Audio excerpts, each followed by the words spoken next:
L'association Picardie Nature, c'est une association qui répond notamment à 3 objectifs.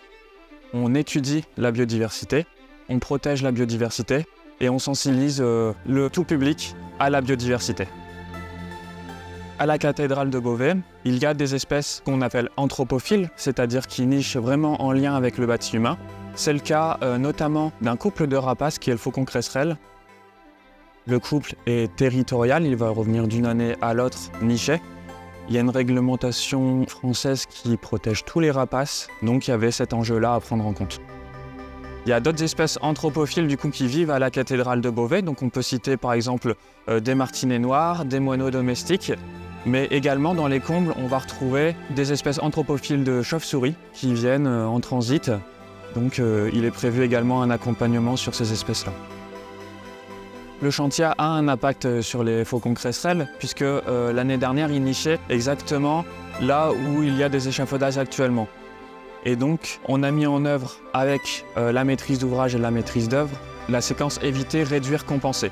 Donc on est venu compenser, ajouter des nichoirs pour que les faucons cresserelles puissent nicher alors que les travaux ont lieu.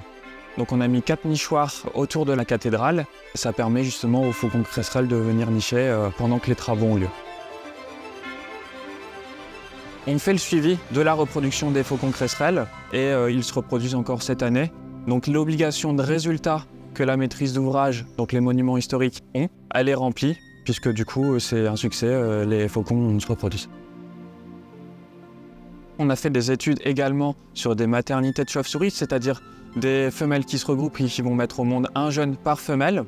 Il n'y a pas cet enjeu-là à la cathédrale de Beauvais, mais ce qu'on a proposé, c'est de faire des aménagements dans les combles pour espérer avoir des maternités de chauves-souris, puisque c'est un enjeu fort de conservation pour les espèces.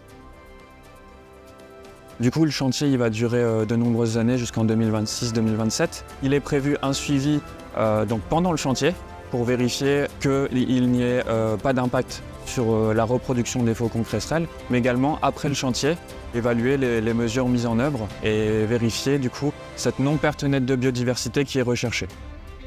On a remarqué qu'il y a énormément de personnes qui sont intriguées par les longues vues, par les jumelles et qui nous posent des questions.